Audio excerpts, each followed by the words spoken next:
ఇప్పుడు ప్రకాశం జిల్లాలో ఒకటే టాపిక్ నడుస్తుంది. కూటమిలోకి కొత్తగా రానున్నవారు. అదే బాలినేని శ్రీనివాసరెడ్డి. అంతేకాకుండా ఇప్పటికే జనసేనలో అనేక వర్గాలు, అదేవిధంగా కూటమిలో మనస్పర్ధలు, అసలు రానున్న రోజుల్లో ఒంగోలు రాజకీయం ఏ విధంగా ఉండబోతుంది? ఇప్పుడు బాలినేని శ్రీనివాసరెడ్డిని పూర్తిగా స్వాగతిస్తారా? అసలు ఒంగోలు పరిస్థితి ఏ విధంగా ఉండబోతుందో మనతో పాటు మాట్లాడడం కోసం ఉన్నారు జనసేన రాష్ట్ర నాయకులు రాయపాటి అరుణ. అయితే వారు మాట్లాడి తెలుసుకునే ప్రయత్నం చేద్దాం. చెప్పండి మేడం, నిన్నటి వరకు ప్రశాంతంగా ఉన్న ఒంగోలు వాతావరణం ముఖ్యంగా కూటమిలో, ఎందుకంటే 2024 ఎన్నికల వేదికగా కూడా జనసేన, టీడీపీ, బీజేపీ కలిసి పోటీ చేయడం, అనుకున్న విధంగా కూడా సీట్లు కూడా సాధించడం జరిగింది. ఇప్పుడు మాజీ మంత్రి బాలినేని శ్రీనివాసరెడ్డి కూటమిలో నుండి జనసేనకి రాబోతున్నాడు. ఇప్పుడు పరిస్థితులు మారబోతున్నాయి అని ఒక ప్రచారం అయితే నడుస్తుంది. అది ఏ విధంగా ఉండబోతుందంటారు?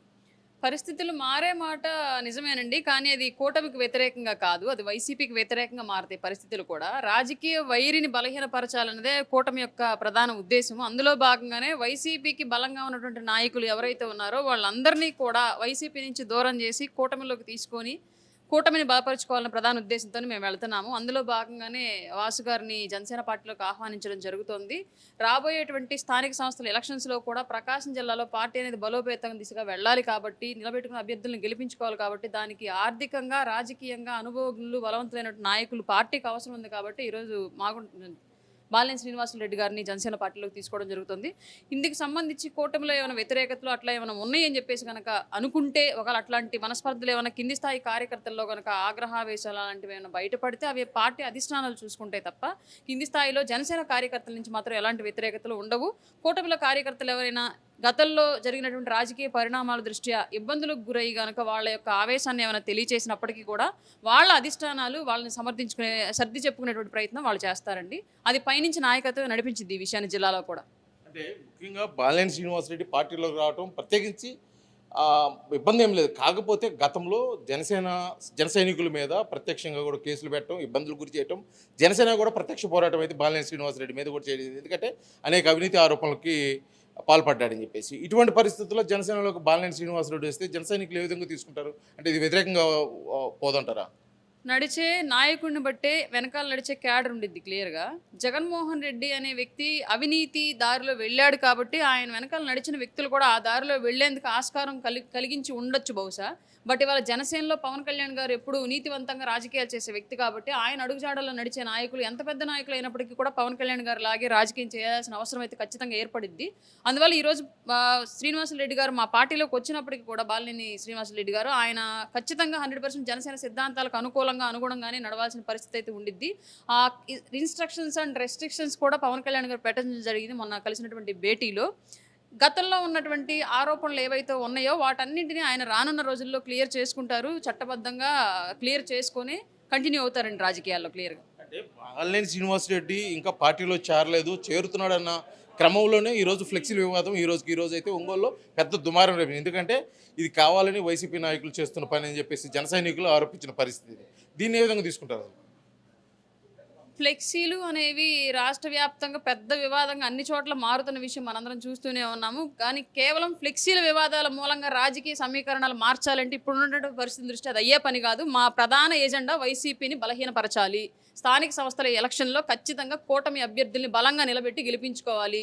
రాబోయే 2029 ఎలక్షన్స్కి జనసేన బలపడి ఇంకా మరింత మంది అభ్యర్థులు నిలబెట్టుకుని గెలిపించుకునే స్థాయికి జనసేన డెవలప్ అవ్వాలి. గతంలో ప్రతిపక్షంలో ఉన్నప్పుడు పార్టీని డెవలప్ చేసుకోలేక ఇప్పుడు అధికార పక్షంలోకి వచ్చిన తర్వాత కూడా పార్టీని బలపరుచుకోలేకపోతే జనసేన ఇబ్బంది పడిద్ది. కాబట్టి రానున్న రోజుల్లో ఇంకా పెద్ద ఎత్తున వాళ్ళ యొక్క గతాన్ని పరిశీలించి దాన్ని మార్చుకునే విధంగా మేము మార్గదర్శకాలు నిర్దేశించి మరీ పార్టీలోకి నాయకులను తీసుకుంటాం. ఇందులో ఎలాంటి సందేహం లేదు. కాకపోతే ఇప్పుడు ప్రజెంటు వస్తున్న ప్రధానమైన ప్రశ్న ఏంటంటే, బాలినేని శ్రీనివాసరెడ్డి తీసుకుంటున్నారు, రాబోయే రోజుల్లో కొడాల నాని కూడా తీసుకుంటారు. ఎందుకంటే గతంలో అతనికి అవినీతి ఆరోపణలు ఏం లేదు, నోరు తెరిచి మాట్లాడతాడనే ఉద్దేశంతో. వీలైతే అతను వస్తానన్నా కూడా పార్టీలోకి ఆహ్వానిస్తారా? ఒక పార్టీకి విధి విధానాలు లేవు అనేది ఒక ప్రధాన ప్రశ్న. మా పార్టీలోకి వచ్చే వాళ్ళందరూ మా విధి విధానాల ప్రకారమే నడవాలండి. ఈవెన్ జగన్మోహన్ రెడ్డి వస్తా అన్నా సరే మా కండువా వేసి మేము చెప్పినట్టు నడుస్తానంటే తీసుకుంటామన్న కాన్సెప్ట్ ప్రస్తుతం మేము అమలుపరుస్తాము 100%. ఎందుకంటే మా అండర్ కంట్రోల్లో ఉన్నప్పుడు మా సిద్ధాంతాల ప్రకారమే నాయకులు ఉండాలి. అందులో భాగంగానే మేము వైసీపీ నుంచి కానివ్వండి, లేదంటే ఇతర పార్టీల నుంచి కానివ్వండి, బలమైన నాయకులు, రాజకీయ పరిజ్ఞానం, సామాజిక బాధ్యత ఉన్నటువంటి నాయకులు ఎవరైనా వస్తాము అంటే డెఫినెట్గా తీసుకుంటాం. అయితే ఇప్పుడు గత కొంతకాలం అంటే 2024 ఎన్నికలకు ముందు కూటమిలో భాగస్వాములుగా దామచర్ల జనార్దన్ రావుతో కూడా మీరు పనిచేశారు. ఇప్పుడు బాలినేని శ్రీనివాసరెడ్డితో కూడా పనిచేసే పరిస్థితి. ఒక సీనియర్ రాజకీయ నాయకులుగా చాలా కాలం నుంచి జనసేనలో ఉన్నటువంటి అరుణ ఎవరికి ప్రయారిటీ ఇస్తుంది? ఎందుకంటే వీళ్ళిద్దరు రాజకీయాల్లో ఎవరు రాజకీయం ఏ విధంగా ఉండబోతుంది, ఎవరు అవినీతికి దూరంగా ఉంటారు, ఎవరు అవినీతికి దగ్గరగా ఉంటారని మీరు భావిస్తున్నారు? నేను పవన్ కళ్యాణ్ గారికి ప్రయారిటీ ఇస్తానండి. నేను ఇక్కడ స్థానికంగా ఉన్నటువంటి నాయకులు కానివ్వండి, పైన ఉన్నటువంటి నాయకులు కానివ్వండి, ఎవరు ఏంటి అనేది నాకు సంబంధం లేదు. నాకు పవన్ కళ్యాణ్ గారు ఏ దిశానిర్దేశం చేస్తే ఆ దిశానిర్దేశం ప్రకారమే నేను నడుస్తా. ఇక్కడ నా వ్యక్తిగత ఎజెండాలకి, వ్యక్తిగత ఈగోలకి, నా పార్టీ డెవలప్మెంట్కి సంబంధించినటువంటి ఎలాంటి ఆస్కారాన్ని నేను రిలేటెడ్గా మాట్లాడను. గతంలో కూడా నాకు వాసు గారికి మధ్య ఆయన అనుచరుల వల్ల కొంచెం గ్యాప్ ఏర్పడిన విషయం మీ అందరికీ తెలిసిందే. ఇప్పుడు పెద్ద ఎత్తున ఒంగోలులో కూడా అదే ప్రశ్నిస్తున్నారు. రాయపటర్నతో ఇష్యూ అయింది, రాయపటర్న ఎట్లా ఎంకరేజ్ చేస్తుంది, రాయపటర్న ఫోటోలో పక్కన నిలబడి ఫోటోలు దిగిందని చెప్పేసి మాట్లాడుతున్నారు. నేను స్ట్రైట్గా నేను ప్రశ్నించుకొని అదే మీ ముందు పెడుతున్నాను.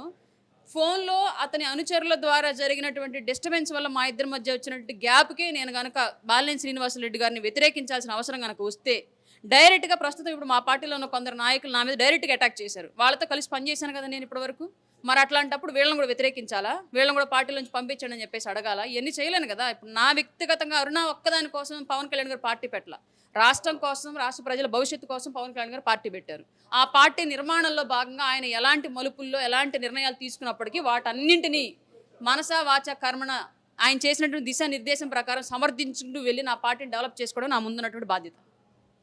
మీరు పార్టీలోకి ఆహ్వానించే వాళ్ళ పట్ల జనసేన విధి విధానాలు ఈ విధంగా ఉండబోతున్నాయని చెప్తున్నారు, కానీ రాజకీయాలకు అందుకు భిన్నంగా ఉన్నాయి. ముఖ్యంగా ఒంగోలు రాజకీయం తీసుకున్నట్టయితే గతంలో పోటాపోటీ కంటే ఒకరి మీద విమర్శలు చేసుకున్నారు, ప్రతి విమర్శలు చేసుకున్నారు. పోటీలకి గత 10 సంవత్సరాలు 12 సంవత్సరాల నుంచి ఒకరి మీద ఒకరు పోటీ చేసుకున్న పరిస్థితి. దామచర్ల జనార్దన్, బాలినేని శ్రీనివాసరెడ్డి వీళ్ళిద్దరు కలిసి పనిచేయాల్సి వస్తుంది. అభివృద్ధి కోసం ఏ విధంగా ముందుకు పోతారనేది ప్రశ్న. వీళ్ళిద్దరు అసలు కలిసి ఒక వేదికని పంచుకొని అభివృద్ధి వైపు నడుపుతారని మీరు భావిస్తున్నారా? గతంలో చంద్రబాబు నాయుడు గారు, పవన్ కళ్యాణ్ గారు విమర్శలు చేసుకోలేదండి. ప్రధానమంత్రి మోడీ గారు, చంద్రబాబు నాయుడు గారు విమర్శలు చేసుకోలేదండి. ఇవాళ రాష్ట్రం కోసం వీళ్ళ ముగ్గురు కలిసి వాళ్ళ రాష్ట్ర నిర్మాణంలో భాగస్వాములు కాలేదండి. అందులో భాగంగానే రాజకీయ పరిపక్వత ఉన్న ఏ నాయకుడు అయినప్పటికీ కూడా ప్రజల కోసం కొన్ని నిర్ణయాలు తీసుకుని ముందుకు నడవాల్సిన అవసరం అయితే ఉంది. అందులో భాగంగానే రేపొద్దున వీరు ఇరువురు కూడా కలిసి నడవాల్సిన అవసరం కనుక అధిష్టానం క్రియేట్ చేస్తే డెఫినెట్గా నడుస్తారని నేను నమ్ముతున్నాను. ఎందుకంటే ఇద్దరు సీనియర్లు, ఇద్దరికి రాజకీయ అనుభవం ఉంది. ఇద్దరికి రాజకీయాలు ఎలా ఉంటాయి, ఎప్పుడు ఎలాంటి మలుపులు తీసుకుంటాయి, పార్టీల మార్పు, వ్యక్తుల మార్పు ఇలా ఎన్ని జరుగుతాయి ఏంటి అనేది ఇద్దరికి తెలుసు, ప్రతి ఒక్క విషయం కూడా. కాబట్టి తప్పనిసరిగా ఇద్దరు హుందాతనంగా రాజకీయాన్ని ముందుకు తీసుకెళ్తారనేది నేను బలంగా నమ్ముతున్నానండి. మీరు సీనియర్ నాయకురాలుగా, జనసేన స్పోక్స్ పర్సన్గా మీరు చెప్పండి, సూటిగా అడుగుతుంది. ఇప్పటికే వర్గాలుగా ఉన్నటువంటి ప్రకాశం జిల్లా జనసేన అంటే అది 2 వర్గాలు కానీ 3 వర్గాలు కానీ బాలినేని శ్రీనివాసరెడ్డి రాకతో ఇంకొక వర్గం, బలమైన వర్గం ఒకటి తయారవబోతుంది.